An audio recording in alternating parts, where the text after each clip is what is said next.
Hello दोस्तों, नमस्कार साथियों। मैं अभिषेक स्वागत करता हूं एक और राज्य व्यवस्था की क्लास में। दोस्तों, हम पढ़ना शुरू कर चुके हैं मूल अधिकार।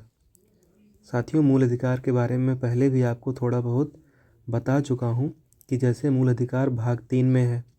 जैसे मूल अधिकार अनुच्छेद 12 से लेकर अनुच्छेद 35 तक जो जो भी अधिकार दिए गए वो मूल अधिकार। मूल अधिकार की एक और विशेषता है कि इसे सीधा सुप्रीम कोर्ट से संरक्षण प्राप्त है अन्य अधिकारों के मुकाबले।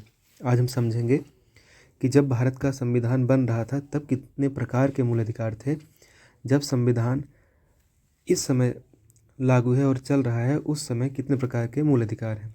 तो दोस्तों याद रखिएगा, जब संविधान बना था यानी 26 जनवरी 1950 को, आपको पता होना चाहिए संविधान अंगीकृत हो गया था 26 नवंबर 1949 को, लेकिन संविधान पूर्ण रूप से लागू कब हुआ था? 26 जनवरी 1950 को, यानी मूल संविधान पूरी तरीके से लागू हो गया था।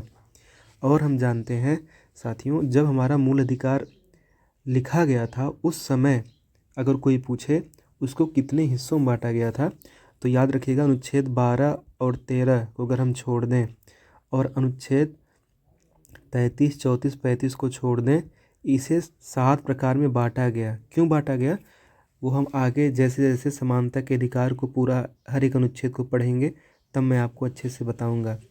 जब मैं स्वतंत्रता का अधिकार बताऊंगा तो भी मैं आपको बताऊंगा क्यों 19 से 22 तक सभी प्रावधान स्वतंत्रता के अधिकार में ही डाले गए, ताकि सरलता हो पढ़ने में विश्लेषण के तरीके से। तो हम समझते हैं कि जब भारत का मूल संविधान बना था उस समय कुल कितने प्रकार के अधिकार थे। याद रखिएगा साथियों, उस समय कुल 7 प्रकार के अधिकार थे।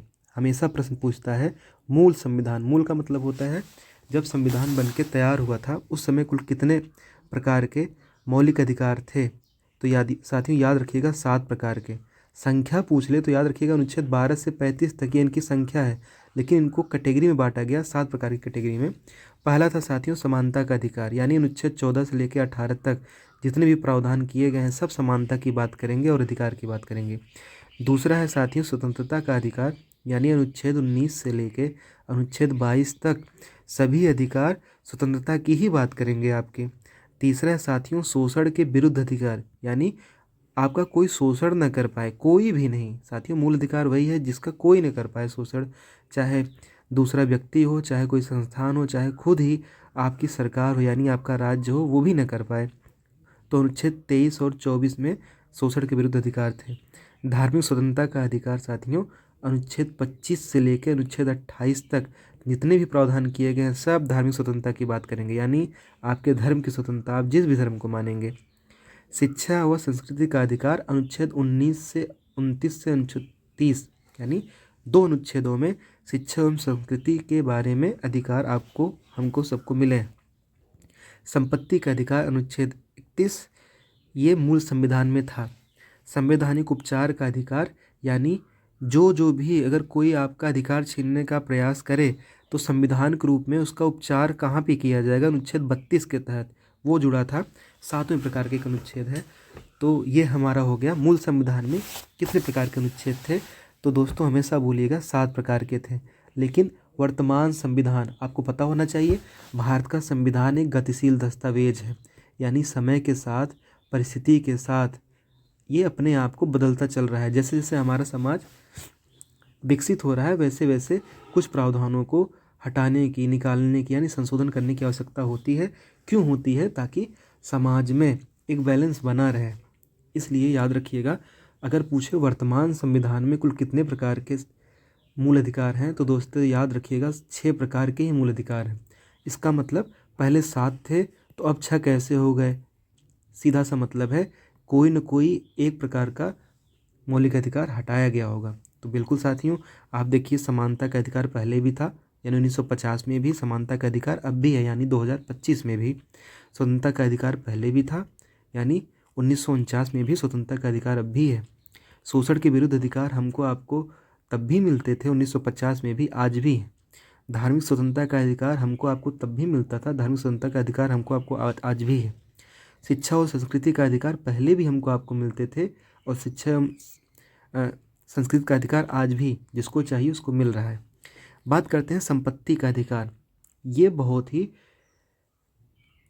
एक प्रकार से समझ लीजिए कि एक प्रकार से भारत के संविधान में एक प्रकार से उस समय तो जो बना उसमें कोई दिक्कत नहीं बाद में, क्योंकि संविधान का लक्ष्य यही था कि किसी न किसी तरीके से हम समाजवादी विचारधारा को लाएंगे। याद रखिएगा उस समय समाजवादी शब्द नहीं जुड़ा था प्रस्तावना में, लेकिन भारत कहीं न कहीं समाजवाद को रखता था, यानी अमीर और गरीब को के बीच की जो खाई बन गई है उसको पाटने का प्रयास करेंगे। यानी जो आर्थिक असमानता, किसी के पास बहुत ज़्यादा पैसा, किसी के पास बिल्कुल नहीं, किसी के पास बहुत ज़्यादा संपत्ति, किसी के पास बिल्कुल भी नहीं, उसको हम कम करने का प्रयास करेंगे। तो जब भी राज्य संपत्ति पे अधिग्रहण करती थी तो हमको आपको तो ये संपत्ति का अधिकार प्राप्त है, और जब भी हमारी आपकी संपत्ति छीनी जाएगी तो अनुच्छेद 32 के तहत यानी संवैधानिक उपचारों के अधिकार के तहत हम सीधा कहाँ चला जाएंगे साथियों? सुप्रीम कोर्ट में। यही तो कारण है कि मूल अधिकार अन्य अधिकारों से किस प्रकार से अलग है।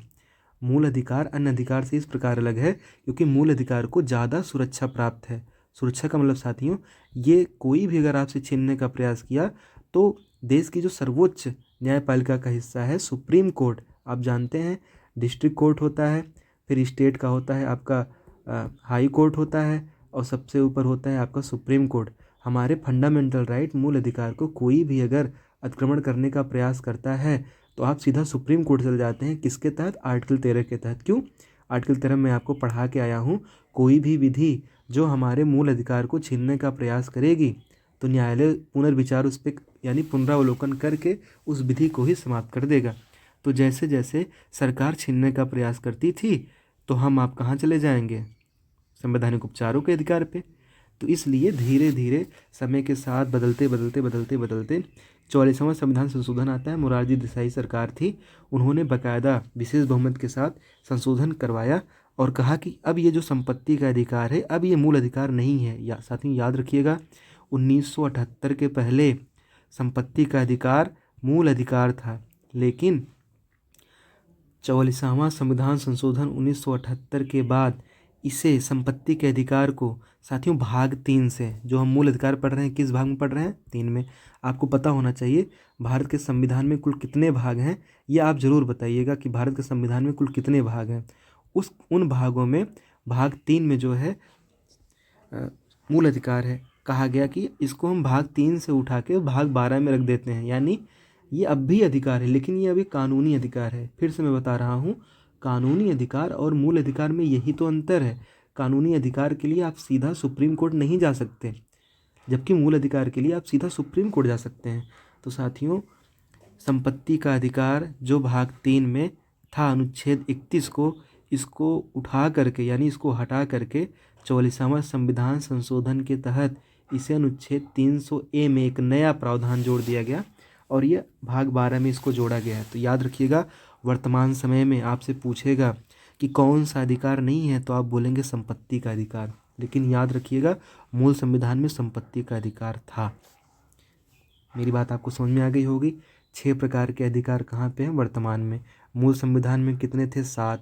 अब जो 6 हैं किस लिए 6 हैं? क्योंकि एक हट गया। कौन सा हट गया दोस्तों? संपत्ति का अधिकार। कब हटा? 1978 में। कौन सा संविधान संशोधन हुआ? 44वां संविधान संशोधन हुआ। आपसे बहुत बार पूछ भी लेता है किसकी सरकार थी उस समय प्रधानमंत्री? मोरारजी देसाई। आपको पता है आपातकाल लगने के बाद जब चुनाव होता है तो पहली बार जनता पार्टी की सरकार बनती है, मोरारजी देसाई उसके प्रधानमंत्री चुने जाते हैं। तो अक्सर ये देखा जाता है जैसे इस समय सरकार तो जनता की है लेकिन प्रायः लोग बोल देते हैं मोदी सरकार मोदी सरकार। इसलिए उस समय मोरारजी देसाई की सरकार थी। 44वां संविधान संशोधन करके संपत्ति के अधिकार को हटा दिया गया। उसके बाद इसको अनुच्छेद 300A में प्रवेश करा दिया गया और भाग 12। आपसे कोई भी पूछ ले कि जो संपत्ति का अधिकार है इस समय कौन सा अधिकार है, तो याद रखिएगा इस समय कानूनी अधिकार है। इस समय किस भाग में है? तो भाग 12 में है। इस समय किस अनुच्छेद में है? 300A में, यानी अनुच्छेद 31 नहीं है। मेरी बात आपको समझ में आ गई होगी। उम्मीद करूंगा मेरी बातों को समझ रहे होंगे। याद रखिएगा जब भी कोई मूल अधिकार डिस्टर्ब होगा तो आप कहाँ पे जाएंगे? सबसे पहले आप अनुच्छेद 13 के तहत आप कहेंगे कि महामहिम अनुच्छेद 13 कहता है कोई भी विधि जो हमारे मूल अधिकार यानी अनुच्छेद 12 से लेकर अनुच्छेद 35 तक कोई भी प्रावधान को कोई भी कानून अगर डिस्टर्ब करता है यानी कोई भी संशोधन हो जाए तो हम सीधा आपके पास आएंगे, हमारे मूल अधिकार को बचाइए। तो सुप्रीम कोर्ट आर्टिकल 13 के आधार पे बोलेगा हाँ भैया आर्टिकल 13 में लिखा है कि कोई भी विधि अगर मूल अधिकार के साथ मेल जोल नहीं खाती है तो उसको हम ख़त्म कर देंगे। और सरकार को भूमि सुधार भी करना था और भूमि संपत्ति में आती है, तो सारे प्रावधान किए गए। धीरे धीरे आगे हम और अच्छे समझते जाएंगे। मैं आपसे ये ज़रूर उम्मीद करूँगा कि आप चीज़ों को समझते हुए चलें, न कि रटते हुए। फिर भी मैं ट्रिक में यकीन नहीं करता हूँ, फिर भी मैं आपके लिए एक ट्रिक बना के लाया हूँ। अगर कोई भी पूछ दे कि कितने प्रकार के वर्तमान में मूल अधिकार हैं, तो आप बोलेंगे 6 प्रकार के हैं। इनकी एक ट्रिक है, समस्त शोध संस्कृति के उपचार के लिए किए जाते हैं। जितने भी शोध हैं संस्कृति के उपचार के लिए किए जाते हैं, ये एक ट्रिक है। तो देखिए, सम से हो गया हमारा समानता का अधिकार, ये मान लीजिए असत है लेकिन इसको हम स्वतंत्रता का अधिकार मान लेंगे। सो से हो गया हमारा कौन सा अधिकार, आप बताइएगा। सो से हो गया शोषण के विरुद्ध अधिकार। ध से हो गया धार्मिक स्वतंत्रता का अधिकार, संस्कृति एवं शिक्षा का अधिकार। अंत में हमारा है संवैधानिक उपचारों का अधिकार। आप फिर से बताइएगा, कमेंट बॉक्स में ज़रूर लिखिएगा, क्या वर्तमान में अनुच्छेद 31 भारत का मूल अधिकार है या नहीं। आपका कमेंट का बेसब्री से इंतज़ार रहेगा। धन्यवाद दोस्तों, धन्यवाद।